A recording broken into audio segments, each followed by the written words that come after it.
Hai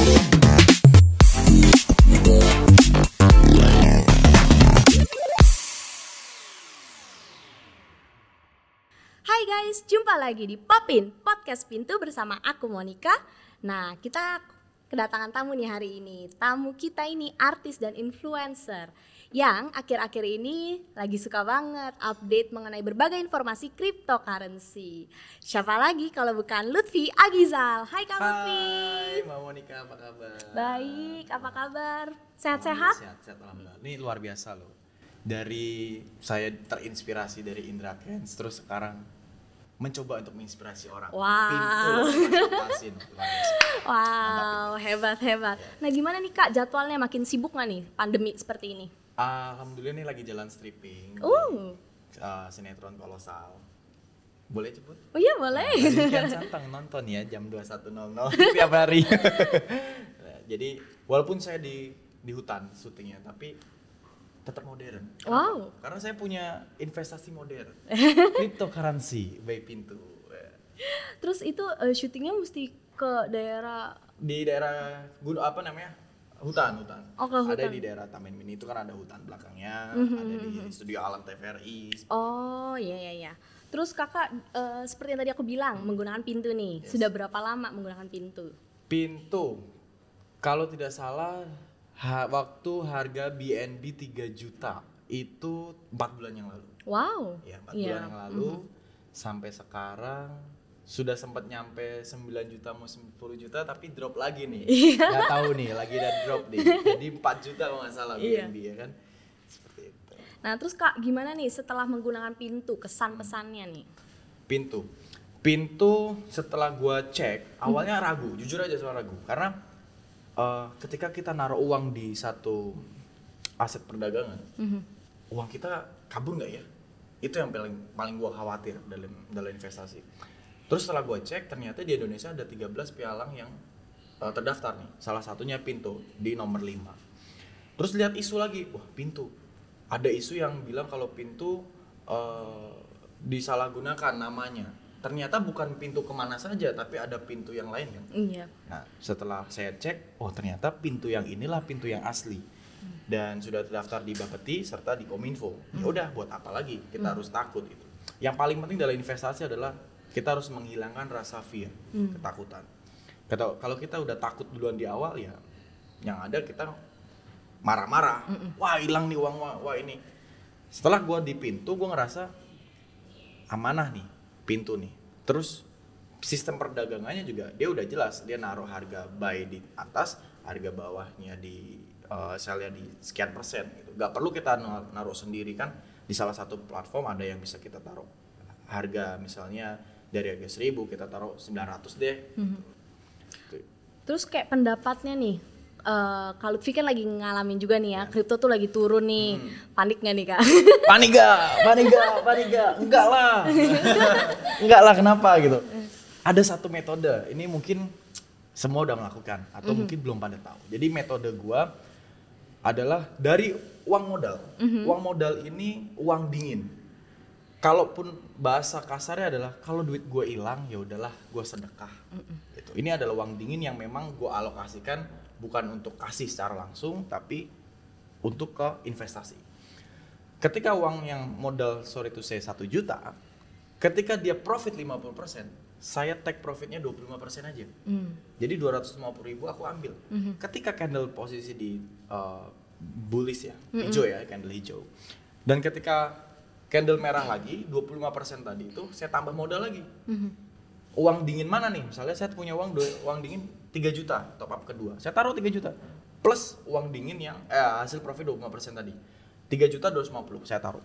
Jadi sekarang posisi uang saya jadi 4 juta 250. Kita tunggu lagi sampai 50%. Ketika uang saya jadi 6 juta 700, saya ambil 25%-nya aja. Nah, kalau pas lagi pengen jajan ya ambil dari 20% itu. Tapi kalau pas wah ada uang dingin lagi nih. Ya udah deh, masukin lagi gitu. Iya, sampai akhirnya tembus 3 digit dari 1 digit gitu. Wow, tuh dia metodenya ya, supaya kita juga jadi belajar dari situ. Jadi jangan cuma naik 5% sell gitu. Jangan, kamu harus tentuin fear-nya di mana. Mau 25%, jangan sampai kita investasi tapi punya rasa greed untuk serakah. Harus tentuin di mana. Benar, itu sih serakah tuh yang bikin jadi kita juga jadi hancur. Iya, kadang kita udah 20%. Ntar dulu deh tunggu 100%, kan yang lainnya bisa tuh 1 bulan 100% gitu. Ketika kita nggak nyampe 100%, akhirnya kita malas. Kita nggak ikutan lagi di cryptocurrency. Itu yang bahaya sih. Iya benar. Nah terus nih dari kripto sendiri nih ya, kakak tuh kapan sih kayak melek dan terjun ke dunia investasi untuk di cryptocurrency sendiri? Sayangnya baru follow Instagramnya Indra Kents 5 bulan yang lalu. Sayang. Oh berarti kalau 5 tahun sebulan lalu. setelah follow Indra Kents terus langsung ikut Pintu Langsung ya? itu. Awal mula tuh tahu gara-gara dia beli Tesla jam 3 subuh lewat platform penjualan online, beli Tesla jam 3 subuh. Gua cari tahu apa nih? Oh, cryptocurrency. Oke, pelajarin lagi sekali 2 kali. Wah, sayang banget, coba 5 tahun yang lalu gitu loh. Coba udah tahu, mungkin ikutan beli Tesla juga Terus kali juga, ya. coba isu babi ngepet di Depok kemarin itu 5 tahun yang lalu gitu. Jadi ternyata babi ngepet modern itu lewat cryptocurrency bisa gitu. Nggak perlu trading, nggak perlu apa gitu. Iya sih benar. Coba aja kita bisa udah tahu sebelum-sebelumnya ya. Nah, sekarang mumpung kalian pada denger nih, jangan sampai kalian bilang, coba gua waktu itu denger omongnya Lutfi ya, inspirasi. Iya benar. Gue nyesel jujur. 5 tahun yang lalu kalau tahu Indra Kents main ini, gua akan main. Gitu. Nah menurut Kak Lutfi sendiri tuh kayak kakak Lutfi kan jadi investor juga nih di cryptocurrency. Menurut kakak tuh kayak investasi di cryptocurrency tuh penting gak sih? Kayak alokasiin uang di cryptocurrency tuh penting gak sih? Kembali lagi, kalian investasi itu ada investasi yang wujudnya kelihatan, ada investasi yang bisa kita pegang, ada investasi yang di era digital seperti ini. Ada bisa bilang reksadana atau yang lain-lain dan salah satu kripto. Dan kripto ini yang main juga bukan Indonesia doang gitu, sedunia menggunakan. Jadi tidak ada pihak ketiga yang menentukan inflasi kenaikan turunnya. Menurut gua, ketika pengen investasi yang gak modal besar, cryptocurrency salah satu hal yang tepat. Dimana koinnya itu ada mulai dari 50 rupiah, 100 ribu, sampai yang 5 juta per koinnya gitu. Dan kita gak perlu beli satu koin, beli 0, pun bisa gitu. 22.000 rupiah, dalam 1 jam kita beli kopi kurang. Tapi ketika kita taruh di cryptocurrency, itu kita bisa dapat walaupun nggak satu keping. Nah, ini zaman sekarang anak-anak milenial tuh pada bingung mau investasi kemana. Mereka punya uang mbak sebenarnya, mungkin 500.000 1 juta gitu. Tapi bingung mau beli apa? Beli emas, ya naruhnya nanti lupa. Mau beli rumah nggak mungkin. Mau beli apa? Jam mahal-mahal nggak mungkin, nggak cukup. Beli setengahnya doang nggak bisa.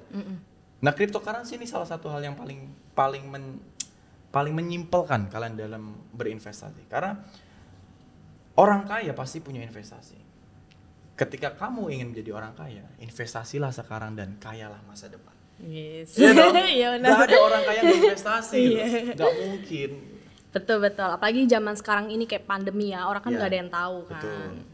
Dan ini juga kita bisa ngelakuin lagi kondisi tiduran, lagi kondisi di gunung atau di hutan pun kayak saya. Yang penting ada sinyal 2 bar aja, udah bisa beli. Iya betul. Nah tadi kakak kan bilang kayak soal milenial nih. Gimana nih sudut pandang menurut Kak Lutfi sendiri tentang milenial nih dalam berinvestasi itu gimana? Ya, jadi milenial dalam investasi boleh terinfluence dengan siapapun kayak Elon Musk, Indra Kents atau siapapun. Boleh, itu bagus banget, itu wawasan. Zaman dulu untuk mendapatkan influence itu kita harus lihat TV. Sekarang lihat sosial media sudah cukup. Dan kita harus smart juga dalam menerima influence, termasuk omongan saya ini ya. Kita harus smart. Kita cek ketika ada isu mengenai tren shitcoin atau yang koin-koin yang lain, kita lihat fundamentalnya dulu. Di kripto ini penting banget yang namanya fundamental koin. Supply demand-nya kita harus lihat kan di beberapa aplikasi termasuk Pintu sekarang sudah kelihatan ya. Jadi koin BNB ada berapa triliun, ada berapa jumlahnya dan dideskripsikan. Salah satu pialang yang bagus banget daripada yang lain. Yang lain cuma ngeliatin buy and sell-nya per detik gitu. Tanpa melihat apa sih itu BNB gitu. Apa sih itu ETH, Ethereum tuh dia support apa aja, blockchain apa aja gitu. Kalau bagi kalian yang pemula, Pintu salah satu hal yang paling simple dan paling memudahkan kita mendapatkan akses. Akses beritanya pun ada yang bahasa Indonesia, bahasa Inggris. Iya betul. Keterangannya ada. um, total koinnya berapa, total investasi apa bahasanya tuh di paling atas tuh kolom-kolomnya. Kolom-kolomnya Nah, informasi total secara ada. detail. Nah, ada informasi pembelian ringkasannya. Jadi kita pada saat beli di harga berapa, harga beli rata-rata berapa, harga jual rata-rata. Semua tertera di sini gitu. Kalau kalau di tempat yang lain cuman ngeliatin aja per detiknya berapa, terus juga nggak ada keterangannya nih blockchain apa, support kemana. Gitu. Iya, informasi lebih detail. Terus Iya. kalau mau lihat newsnya kita harus cek sendiri-sendiri. ETH terbaru harus cek. Tapi kalau di sini Udah ada blognya, udah ada YouTube-nya. blognya. Bahkan ada newsnya yang masuk di Iya. setiap koinnya gitu. Betul. Nah, terus nih Kak, kita ngomongin informasi nih ya. Iya. Kak Lutfi sendiri menurut Kakak gampang atau susah sih untuk dapat informasi mengenai cryptocurrency? Karena kan sebelum kita terjun untuk berinvestasi pasti kita cari tahu dulu dong. Nah, untuk dapat informasi yang tidak misleading sama yang valid itu mudah nggak sih Kak? Untuk saat ini termasuk misleading semakin kecil ya menurut saya ya, karena banyak influence Indonesia sekarang yang sudah mulai. Contoh ada Chef Arnold, ada Arif Muhammad, ada Indra Kents, ada Malvin dan yang lain-lain. Di sosial media mereka berbagi informasi yang bagus. Terus di Google juga sekarang banyak banget Bitcoin saat hari ini. Terus juga cryptocurrency hari ini. Itu muncul semuanya gitu. Tinggal bagaimana kita memahami bahasanya. Kalau kita berpikiran mana yang muncul beritanya langsung kita beli, ya kita bisa siap-siap aja. Tapi kalau kita melihat berita yang muncul lalu kita cek grafiknya, kita pelajarin dari mulai 24 jam terakhir, dari mulai 1 hari terakhir, 7 hari terakhir, 1 bulan terakhir, flow-nya kelihatan. Terus juga saya sempat menemukan ketika 3 kali candle hijau, pasti candle merah 1 kali 2 kali. Nah itu bermain dengan psikologi kita sendiri aja gitu. Jangan sampai ketika candle hijau kita beli, candle merah kita malah jual, jangan sampai kebalik kayak gitu. Iya, ya betul. Gitu. Nah, terus nih Kak, setelah mengenal cryptocurrency dan sebelumnya pasti ada perubahan pandangan dong. Apa sih Kak pandangan yang berubah? Pandangan yang pertama, kripto di awal pertama trading. Ketika kita beli buy, gak sesuai titik buy kita, uang hilang. Tapi setelah paham dan menjadi investor di kripto, ketika kita buy, ya kita dapat koin. Mau itu koinnya untung, mau itu koinnya rugi, ternyata yang menentukan rugi dan untung adalah kita sendiri. Kalau kita jual di saat profit ya kita untung. Di saat merah kita jual ya kita bisa dibilang maaf agak bodoh gitu. Buat apa kita menghilangkan uang kita? Gitu. Ya ternyata ada metode hold ketika lagi merah seperti itu. Iya benar, karena kan namanya berinvestasi ya. Bukan trading ya. Jadi tolong dibedakan trading kripto dengan investasi kripto. Itu nggak banyak yang tahu Mbak, bahkan teman-teman di lokasi nih Mbak pada bilang, Vi, lu ngapain sih trading kripto? No, gue bukan trading kripto, gue investasi di kripto. Terus apa yang bedakan?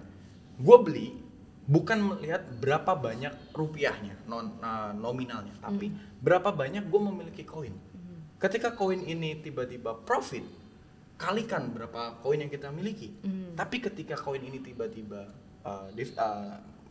defisit, kita tinggal kalikan mau kita rugi berapa. Kalau gue sih nggak mau ngalihin karena gue nggak mau rugi ya, hold. Karena gue investasi gitu. Iya benar. Gitu. Oh ternyata gitu. Jadi bukan kalau lagi merah tiba-tiba uang kita hilang ya. No bro, itu trading bro. Itu trading. Salah pengertian. Tolong bedakan trading dan investasi gitu. Iya benar. Supaya orang banyak yang masih bingung soalnya. Ya, terus juga pintu ini sekali lagi pintu bukan trading, investasi. Tapi bisa ditradingkan dengan cara investasimu ketika lagi profit lu jual, ya kan? Tapi ketika defisit ya jangan dijual. Hold. Nah nih Kak Lutfi sendiri kan juga aku lihat Kak Lutfi juga lulusan sarjana psikologi. Nah kita mau tanya-tanya nih karena Kak Lutfi sendiri juga investor, terus lulusan sarjana psikologi, pasti pengetahuannya juga lebih lah dari kita yang kaum awam. Nah kita mau nanya nih Kak, psikologi orang dalam berinvestasi menurut Kak Lutfi itu gimana nih sebagai lulusan sarjana menurut psikologi? saya pribadi, ini saya pribadi ya, psikologi investasi itu dipengaruhi oleh mind of investing. Menurut teori psikologi, mind of investing ini dipengaruhi oleh 2 faktor. Yang pertama adalah fear dan greed. Di mana fear ini adalah rasa ketakutan. Ketakutan di mana kalau kita lakukan investasi belum apa-apa, ini pasti hilang nih, pasti rugi nih. Mendingan uang yang aku simpan. Nah, yang kedua adalah greed. Greed itu adalah rasa serakah. Serakah di mana Ketika kita sudah profit mungkin 15%, 20%, kita tidak punya rasa kepuasan. Itu yang bahaya. Ketika kita tidak menentukan titik di mana profit kita merasa cukup, suatu saat kita akan terbelenggu karena nyandu nanti. Udah deh, udah untung 5 juta, tahan dulu deh, bentar lagi paling untung 10 juta. Saatnya 5 juta kita ambil, itu rezeki kita. Ternyata koin itu turun atau nilai investasinya turun, kita kecewa. Akhirnya jadinya fear. Kita takut, gak mau investasi lagi gitu. Nah, kalau fear-nya itu dipengaruhi dengan pengalaman sebelumnya. Pengalaman sebelumnya mungkin kita pernah tertipu dengan aset-aset digital ataupun investasi emas atau investasi bodong kayak gitu. Rasa takut boleh, tapi rasa takut harus dikombinasikan dengan rasa jangan serakah yang great tadi. Benar, itu benar sih. Nah, dari investasi sendiri kan faktor psikologis juga ikut campur lah ya. Selain faktor ekonomi juga. Nah, menurut kakak sendiri nih, faktor psikologis tuh lebih dominan nggak sih dalam berinvestasi atau ada faktor-faktor lainnya gitu? Faktor psikologis secara real adalah faktor kedua. Yang pertama kondisi keuangan, itu jelas. Kondisi keuangan kita harus manajemen keuangan harus bagus dulu, baru kita memikirkan psikologi investasi. Ketika psikologi manajemen keuangan kita sudah bagus, kita bisa menentukan di mana uang dingin, di mana uang tabungan, di mana uang pokok, di mana uang primer. Itu kita baru bisa berinvestasi. Iya, benar. Jangan pernah melakukan investasi kalau kita belum bisa memisahkan mana uang dingin dan mana uang pokok. Itu bisa membunuh kita. Contoh, banyak berita bilang mulai dari sipil, mulai dari aparat, mulai dari PNS, dia lakukan investasi dengan uang pokok. Ketika dia rugi, ya wassalam. Akhirnya pinjem sana, pinjem sini untuk gali lubang, tutup lubang. Tapi ketika kayak seperti saya, uang saya hilang pun saya santai. Kenapa? Karena saya udah tahu ini uang dingin.